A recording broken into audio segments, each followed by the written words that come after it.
have arrested 10 officials across the country implicated in alleged tender corruption in Mpumalanga. The investigation dates back to 2018. This is a contract to provide services to the Department of Basic Education in the province. 17 service providers are also implicated. Newzroom Afrika's Mweli Masilela is following that story for us and joins us now live from Mbombela. So, Mweli, we heard there from the head of the Hawks in the province, Nico Gerber, that this really has taken so much time because of the intricacies in investigating and following the money with this particular case.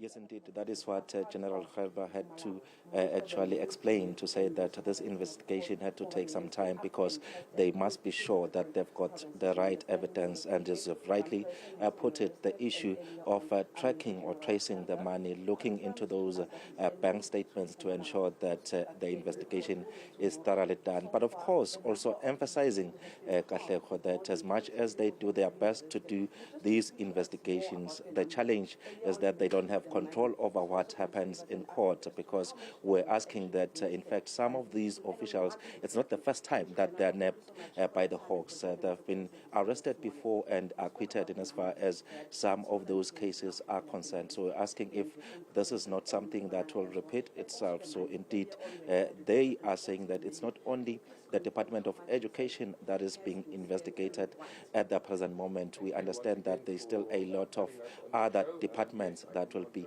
investigated in as far as allegations of corruption are concerned. And already we know that at the present moment 20 people have been arrested in as far as this takedown operation is concerned. We were in Barberton visiting different homes that were raided, but only one person that we experienced being arrested, because some of those people that they were looking for couldn't be found. But also looking into the fact that the focus wasn't only in Mpumalanga, as the operations were continuing in this province, other provinces like Limpopo as well as Gauteng and the Western Cape, there were arrests made, and we are told that those people are now en route to Mpumalanga because they are expected to appear in court tomorrow here in Mbombela, of course facing quite a number of charges ranging from fraud, money laundering and corruption. So we will be hearing in terms of what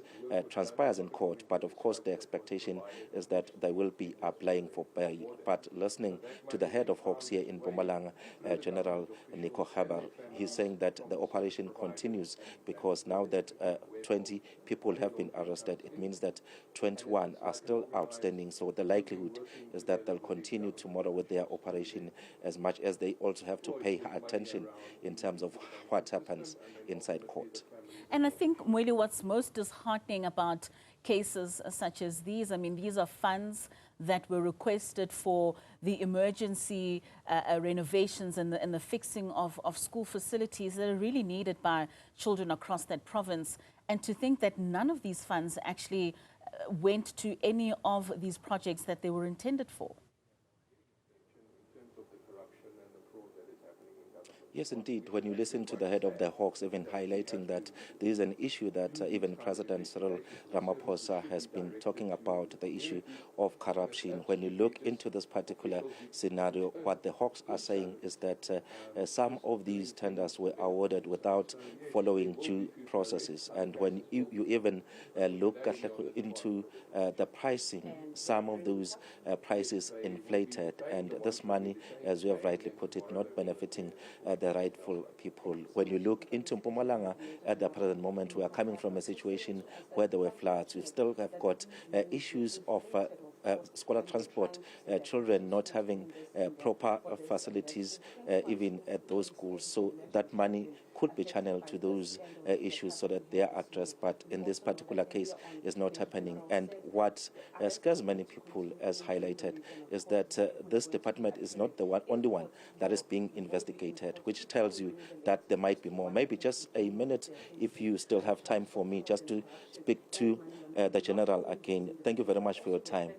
What worries many people is that this is seemingly not the only department that you are investigating, as much as maybe you cannot be in a position to tell us more about what is happening. But just give us a picture of how serious is the issue of corruption, looking into the work that you are already busy with.